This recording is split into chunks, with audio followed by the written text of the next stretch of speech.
안녕하십니까. 개인 투자가들의 경제적 자유를 위한 김기수 주식 더스토리의 김기수입니다. 자, 모건 스탠리가 중소형주 그리고 위험 자산에 대한 투자를 늘려야 한다. 그러면서 새 경기 사이클이 온다. 이런 이야기를 여러분들께서 들어보신 적이 있을 겁니다. 저도 여러분들께 몇 번 말씀을 드린 적이 있고, 자, 그런 가운데에서 이번 시간에는 2021년은 소재, 부품, 장비의 르네상스 시대가 도래한다 라는 타이틀을 가지고 여러분들과 함께 공부하는 시간을 갖도록 하겠습니다. 자, 이제 경자년이 얼마 안 남았죠.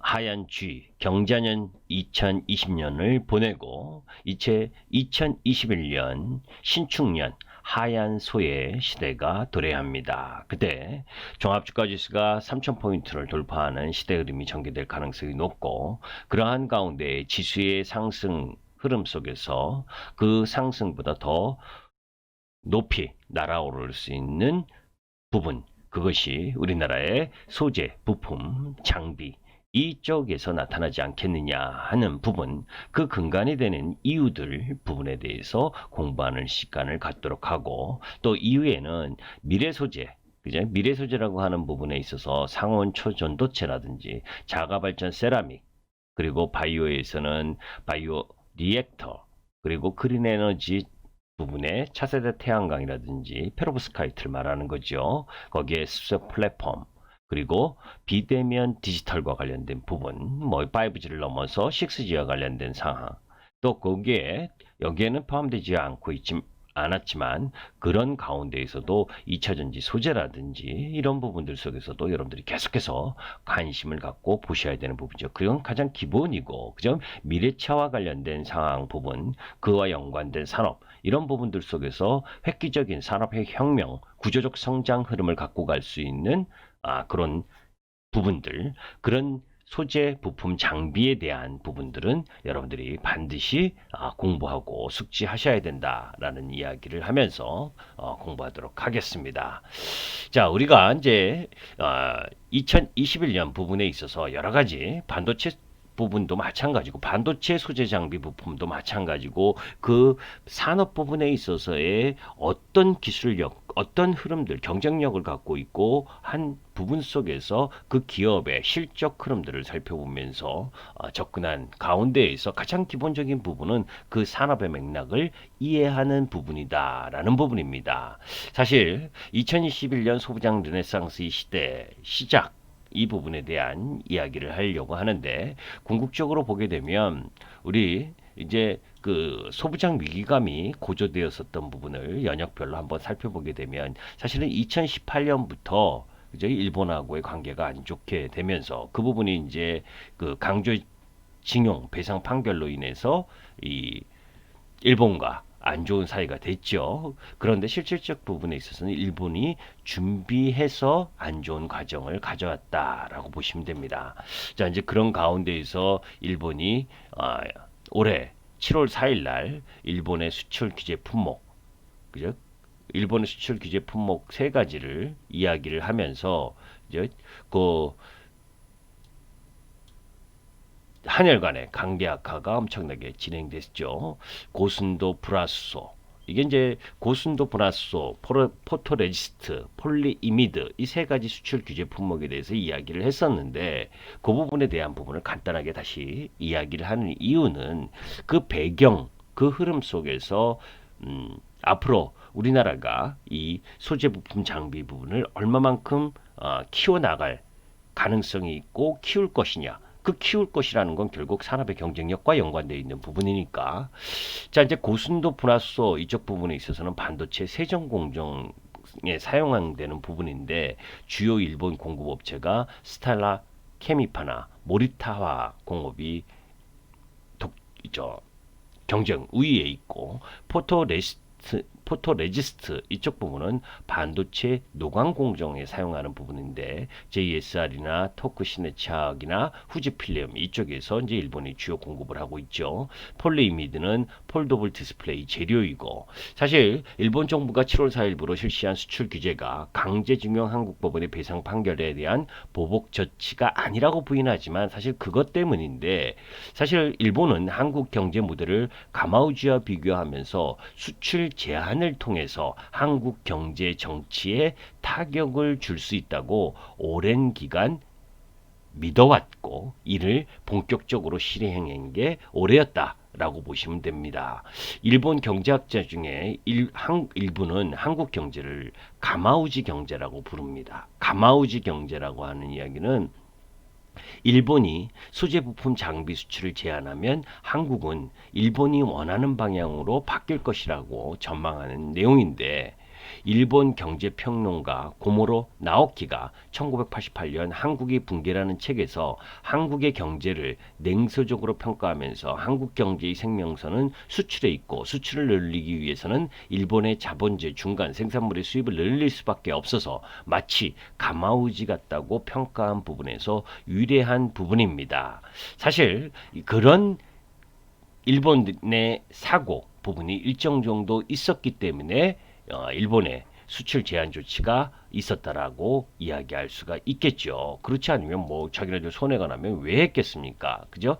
자, 국내 소부장 산업은 앞으로 한국 제조업의 미래 성장과 열쇠를 쥐고 있는 부분입니다. 그런 부분에 대한 부분을 여러분들이 염두에 두고 있어야 앞으로 향후 우리나라의 이 수제 부품 장비 쪽 라인 부분에서 얼마만큼 힘을 발휘할 것이냐 그리고 성장할 것이냐 하는 부분들 눈여겨봐야 되고 그러한 부분이 2021년에 그죠?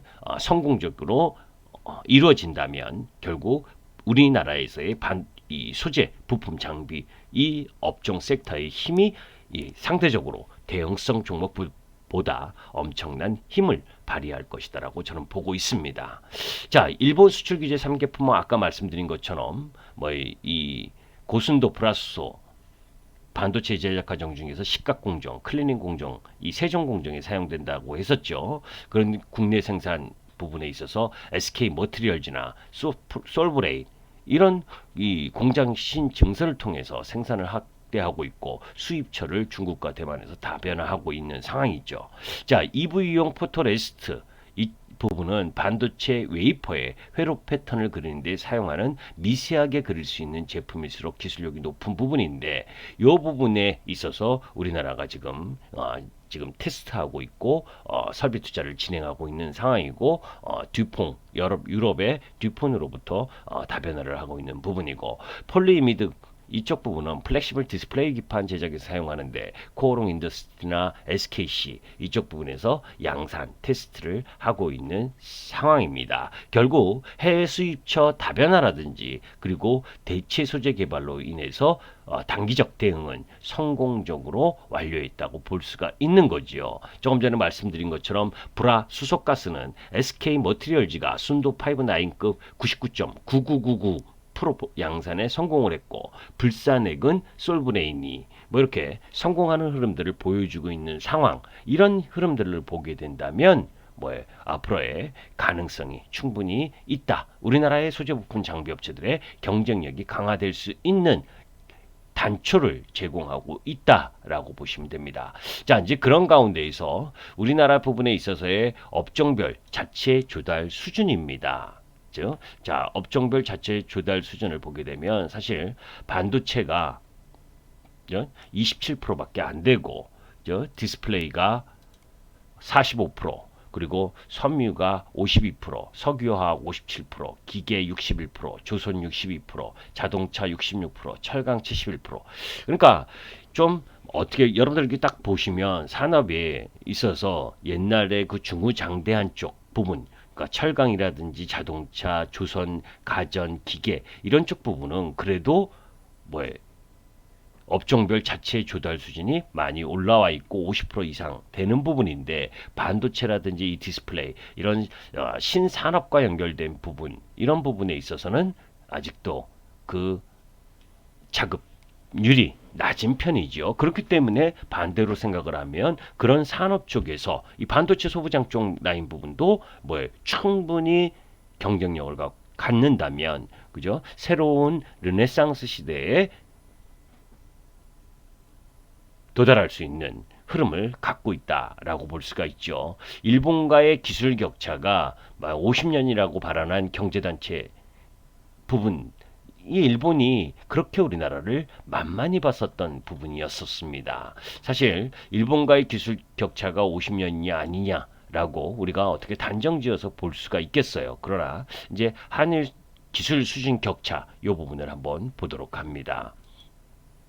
자, 한일 기술 수준 격차 이 부분을 보게 되면 실질적으로 2014년에는, 그죠? 2014년에는 이 한국과 일본, 그죠? 왼쪽이 한국이고 파란색 부분이 일본인데 2014년에는 78.4%, 그죠? 그리고 일본은 93.1%, 뭐 요 정도다라고 봤고, 2016년에는 78.6%, 92.7%, 또 2018년에는 76.9%, 87.9%. 자, 요렇게 지금 뭐 격차 부분에 있어서는 기술 수준의 격차가 조금씩 내려오고 있으면서 2014년에는 2.8년 정도, 그죠? 기술의 격차 연도로 따지면 2.8년 정도 기술 격차가 있다라고 봤다면 지금은 1.9년 정도 나고 있다. 하늘의 기술 격차가 요 부분의 표가 이제 IBK 투자증권 자료 부분에서 나와 있었던 부분인데, 그런 가운데에서 한국과 일본의, 그죠? 이 소재 부품 장비에 있어서의 경쟁력 부분을 한번 살펴볼 필요가 있습니다.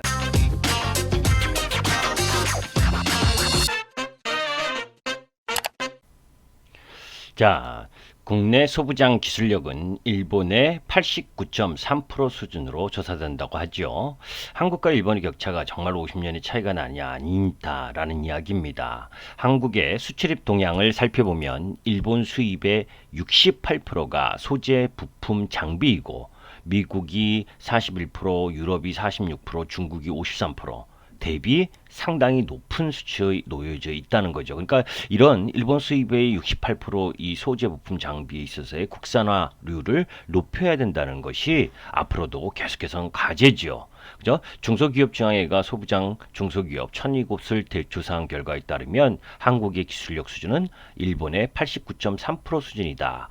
자, 그런 가운데에서 소재 부품 장비의 기술력 경쟁력의 변화를 보게 되면 요 이제 파란색이 20년이고, 그리고 아래 회색이 2019년인데 그 화학 제품 제조업 쪽 부분은 96에서 97.8%, 그리고 기타 기계 및 장비 제조업에서는 97에서 101%로 증가한 게 보이죠. 식료품 제조업은 아직 5% 정도 차이가 나고, 또 특히 1차 금속 제조 이런 쪽은 차이가 9% 정도 나고, 또 전자부품이나 컴퓨터 영상 음향 및 통신 장비 제조업체 이쪽도 한 7% 정도 차이가 나고, 그죠? 그래서 전체적으로 보게 되면 2020년 91.6% 정도의 경쟁력, 이전 2019년에 89.6%보다는 많이 상승된 게 보일 겁니다.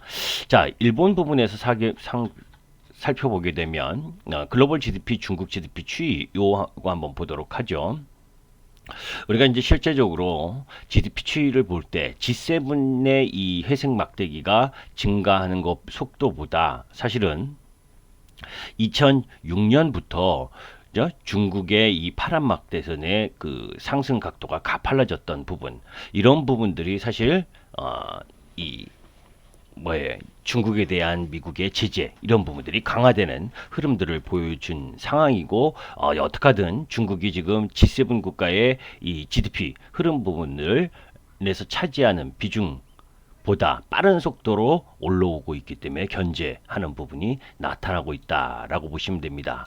자, 이제 그런 가운데 이런 부분이 이제 세계 경제 질서라고 하는 부분인데, 일본 경제산업성에서의 조사에 따르면 일본 전체 기업 수는 1986년에 535만 개에서 2016년에 10년 만에 358만 개로 180만 개를 감소하고, 그런 흐름들이 그 일본에 있어서의 계속해서 이 경쟁력을 약화시키는 요소로 작용을 했고, 그러한 부분들에서 어떻게든 살아남으려고 한국을 제재하는 그런 흐름들을 보여주고 있다라고 보시면 됩니다.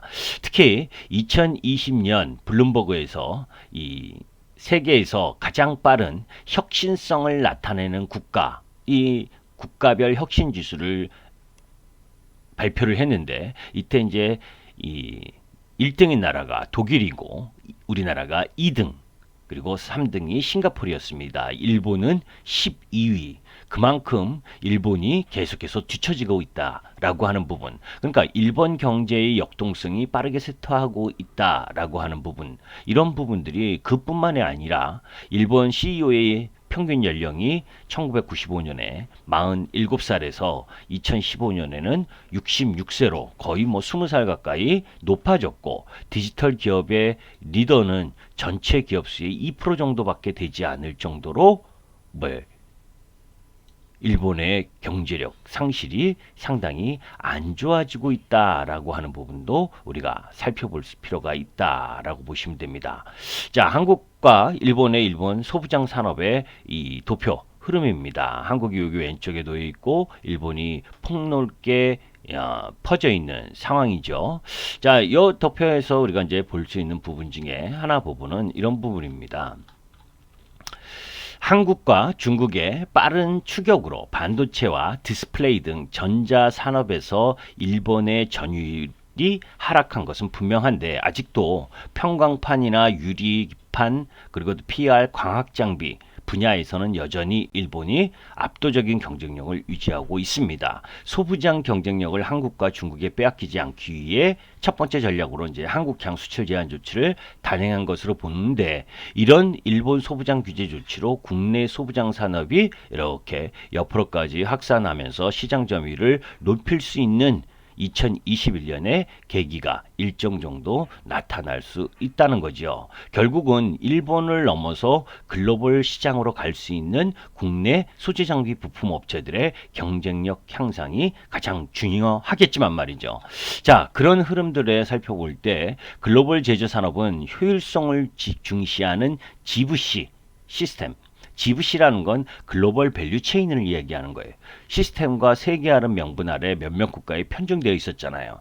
그죠? 그래서 여러분들 코로나19가 확산되고 난리가 나니까 이 글로벌 제조 산업의 그 밸류 체인 하단에 놓여져 있는 중국과 그죠? 베트남 이쪽에서 코로나 확진자가 증가하는, 특히 뭐 베트남은 좀 그래도 그나마 괜찮았는데 그죠? 중국에서 이 코로나 확산이 제일 처음에 발생을 하면서 글로벌 체인이 무너지는 것이 아니냐, 이런 부분들 때문에 이 각 글로벌 그 선진국들이 중국의 밸류 체인을 갖다 놨던 부분들, 이런 부분을 리쇼링이라고 해서 뭐 다른 나라나 그죠? 다른 나라 쪽 부분으로 이제 분산화하는 과정, 뭐 이런 부분들이 일어났던 부분 기억하실 겁니다. 이 부분의 도표를 자세하게 살펴보면 이 글로벌 밸류 체인에 놓여져 있는 기존 밸류 체인 부분, 이 부분에 있어서 재편하는 움직임이 전개됐다. 그러니까 전통적으로 이런 글로벌 밸류 체인을 갖는 요인은 비용 효율이라든지 시장 접근성이라든지 국제 규범 뭐 이런 부분에 따라서 이 전통적인 글로벌 밸류 체인을 가졌다면, 지금의 글로벌 밸류 체인은 이제 어떤 부분에서 그 재편 움직임을 가지려고 하냐면 미국과 중국 간의 무역 분쟁이 지속되고 있고, 또 그리고 자국의 산업을 보호하려고 하는 보호무역이 부활하고 있고, 그리고 또 코로나19라는 특수 상황 때문에 이동이 제한될 경우에 거기에 대비하는 부분, 또 어떤 한 나라의 이 정치적인 군사적인 이런 리스크가 나타날 수 있다라고 하는 부분, 그런 부분들에서 신뢰와 안정을 찾기 위해서 대응을 하려고 하는 부분이죠. 그래서 미국과 중국의 무역 분쟁 부분에 있어서의 대응 방안으로 리쇼링의 다변화, 리로케이션의 흐름, 그죠? 공장을 이전한다는 얘기죠. 한마디로 얘기하면. 그리고 보호무역 부여를 할 가능성이 높기 때문에 이 글로벌 밸류 체인지를 RVC 쪽으로 바꾸는 부분. 그리고 첨단 산업을 유치하고 언택과 디지털화를 하고 있다라고 하는 부분인데, 주요국의 글로벌 밸류체인 참여율 쪽으로 보게 되면 아직도 한국과 프랑스, 독일, 일본 이런 선진국들은 그죠? 높은 부분입니다. 그 높다라고 하는 부분은 결국 중국이라든지 베트남이라든지 뭐 동남아시아 쪽 라인 부분에 글로벌 밸리체인을 갖고 있다라고 하는 부분이죠. 아까 조금 전에 봤듯이 그런 부분들 속에서 넥스트 노멀 시대를 야기시키면서 리쇼링이나 이 글로벌 밸리체인 재편 흐름이 나타날 수밖에 없는 부분이고, 그러한 부분들이 소재 부품 장비 기술이 보유 여부에 따라서 국가 경쟁력이 결정될 가능성이 높기 때문에 계속해서 그 산업 쪽으로 갈 가능성이 높다라고 하는 부분, 그래서 미국과 일본의 리쇼링 정책이 나타나고 있다는 부분도 우리가 알 수 있는 부분이죠.